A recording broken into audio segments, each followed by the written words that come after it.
People need housing. Everybody needs housing.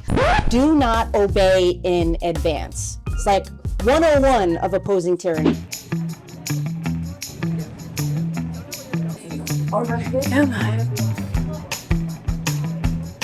We're here in Queens with stripper news. I'm looking for a story.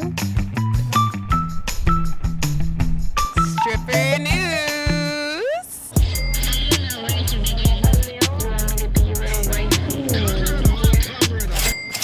Follow me, club regulars. I'm right here in Astoria, Queens, at Queen's Room. So let's go take a walk and go inside. Oh my God, it's Tiffany Cabán, council member for District 22. Tiffany, are you ready to go have a chat? Ruby, right here in Queen's Room in Astoria, talking to my favorite city council member, Tiffany Cabán. Don't forget to like, comment, and subscribe with Stripper News. I want to jump right in.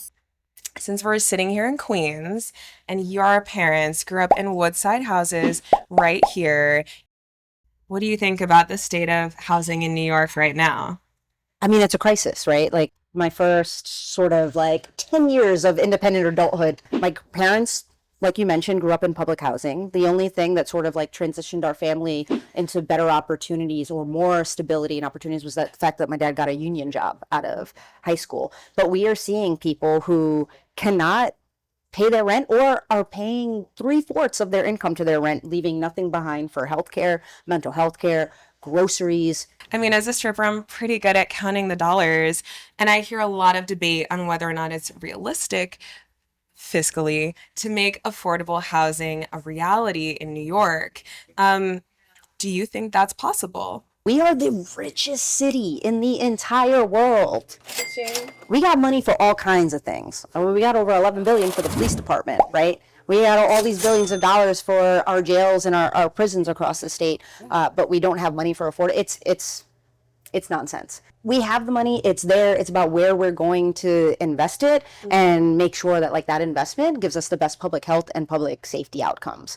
What's your opinion on what happens if we don't build more affordable housing? It affects everything. I am a kid who, is the product of a family that came up through generational poverty, that struggled with substance use issues, with mental health issues.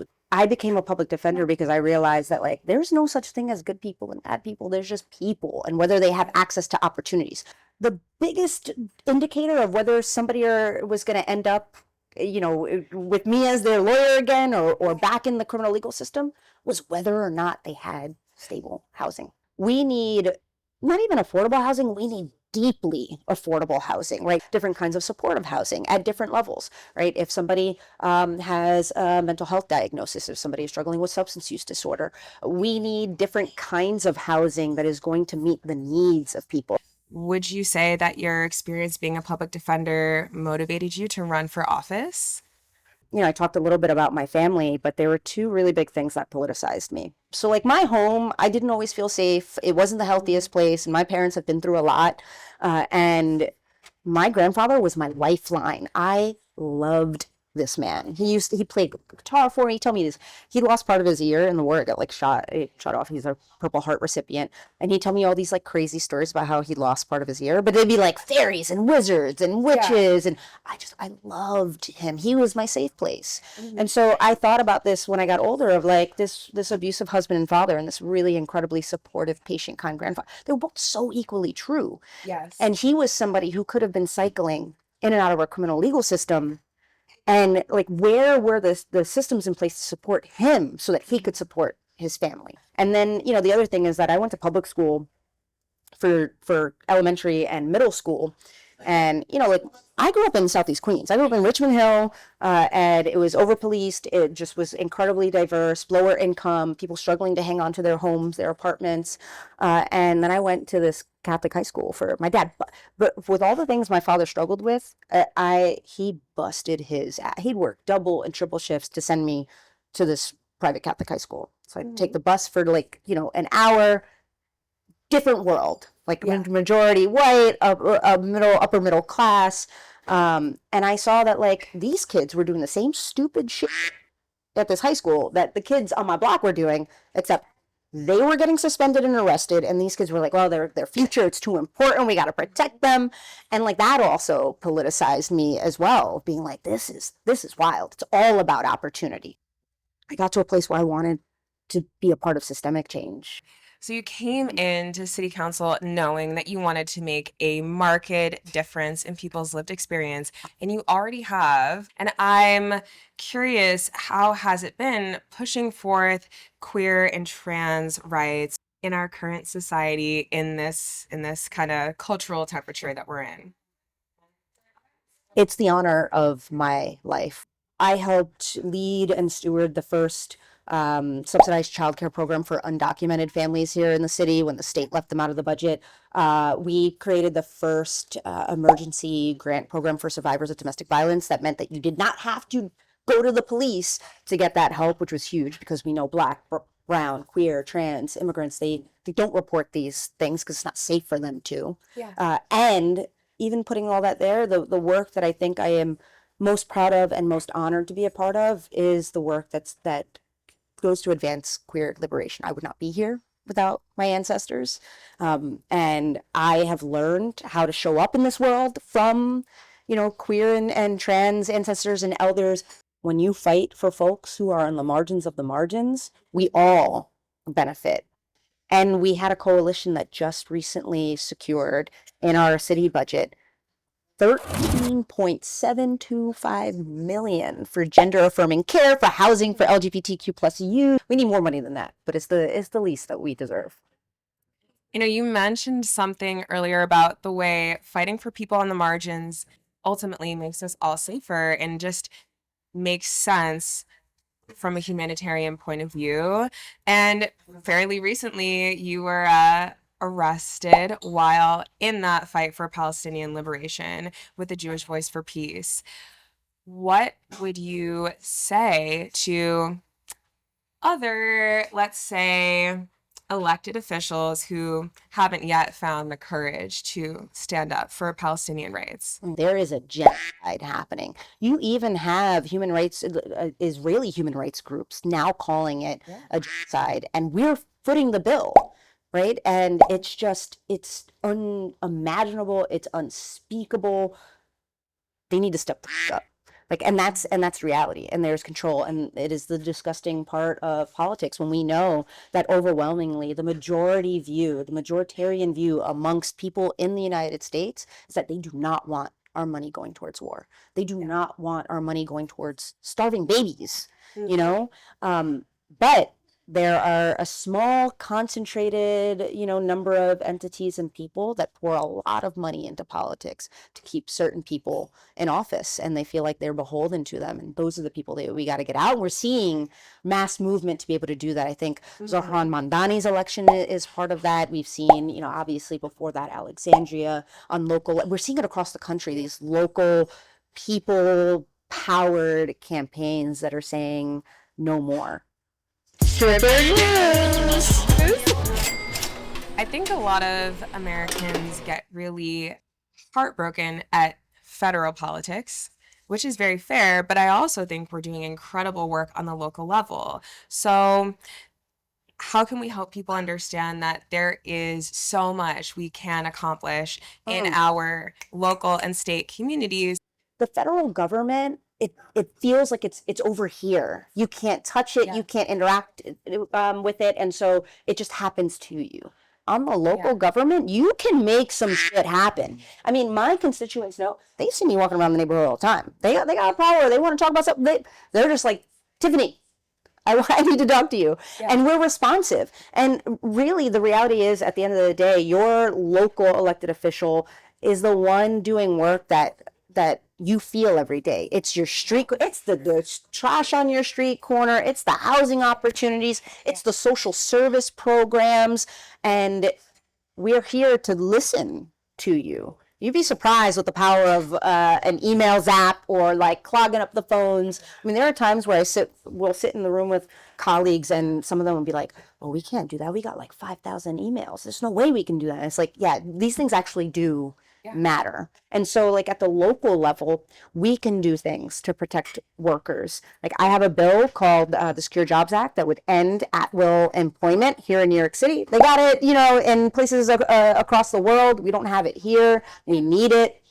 So there's real opportunities, and Can you tell folks what it means to end at-will employment? Your employer here in New York City can fire you for whatever reason they want. They got a bad day, they can fire you. It don't matter. And so you can walk into work one day and an hour later not have a job, not know how you're paying for your kids' childcare, not know where your next meal is going to come, not know how you're going to pay your rent. And that's not right.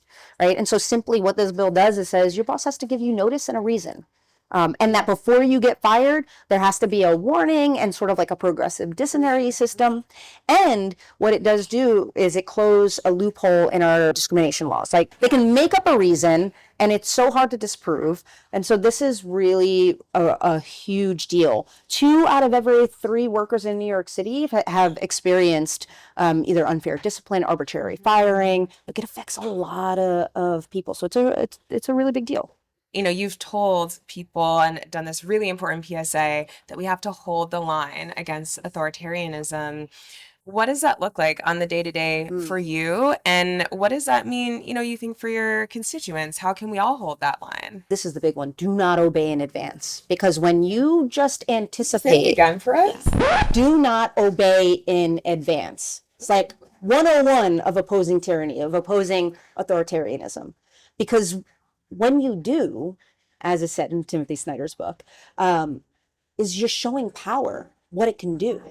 And you're giving power more power, right? When you anticipate what they want and then just acquiesce. Mm-hmm. So one is just like being strong in that, being loud, being visible. And there are so many layers and levels of participation.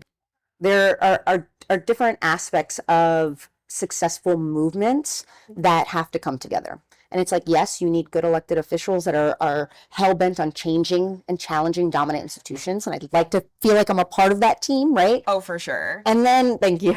And then you have to have mass movements. And the very simple act of just getting out in the streets and letting your voice be heard, letting the masses be visible, coming together to advance a singular goal. And that's how we move the dial. And everyday people are ready to fight. As someone who's been a public defender, interacted with police in your own experience protesting, we're seeing them more and more and more in our subways. I'm not sure that that's effective infrastructure for building back our communities. We have just so many thousands and thousands and thousands of municipal workers in New York City, right? Like this is a huge ass city. Did you know that 1 in 10 city workers is a police officer? There are schools in our city that don't have a nurse in their schools or a guidance counselor, right? When an act of violence occurs, we react to it. We're not proactive. And the thing that's available to us is incarceration.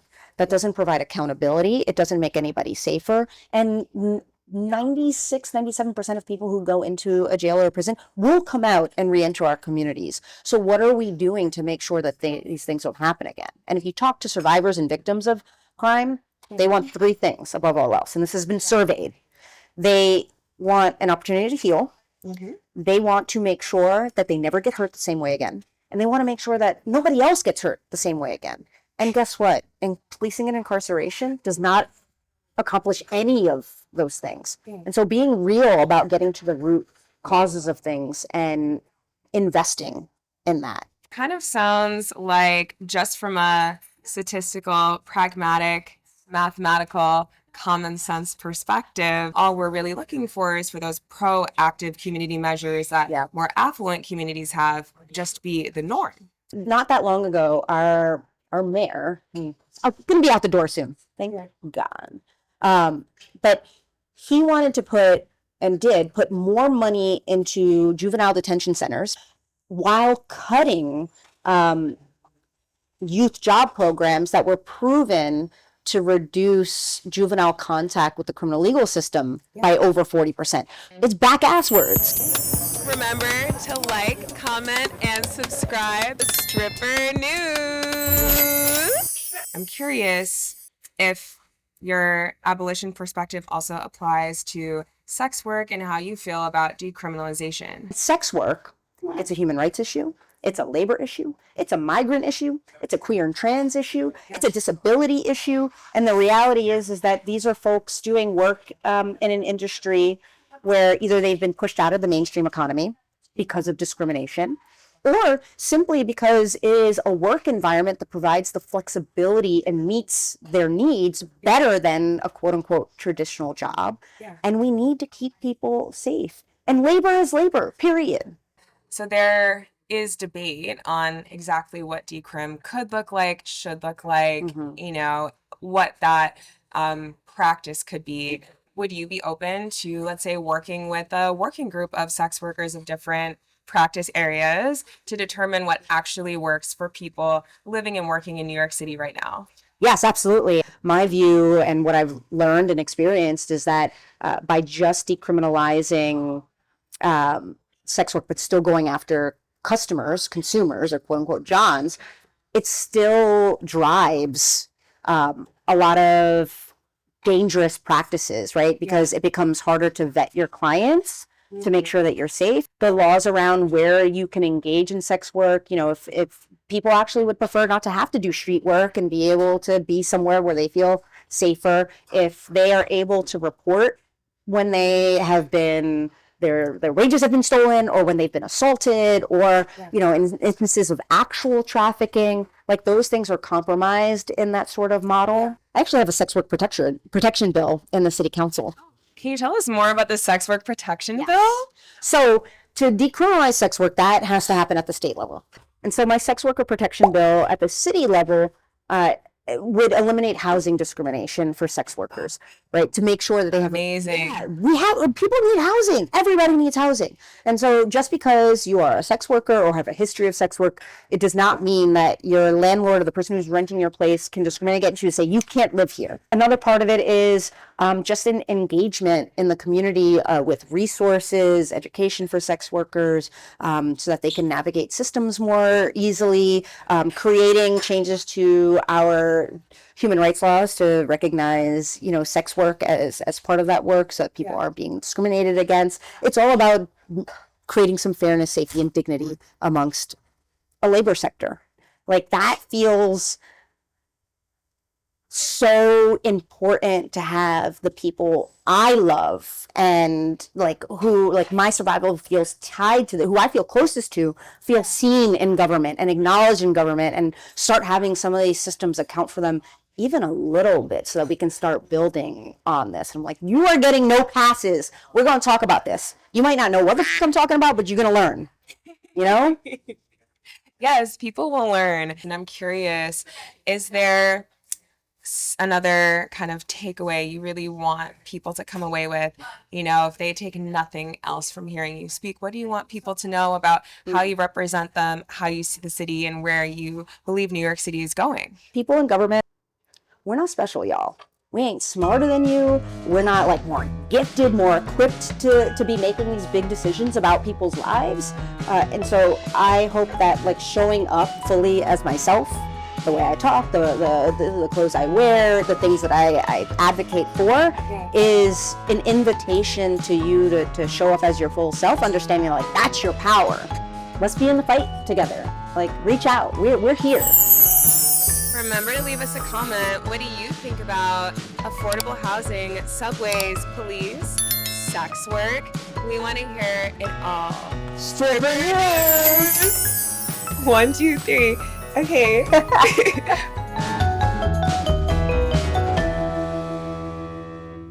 If you're a true Stripper News regular, I need. We're actually filming. We're filming for a TV show, so I actually need you to step away. Thank you. Okay.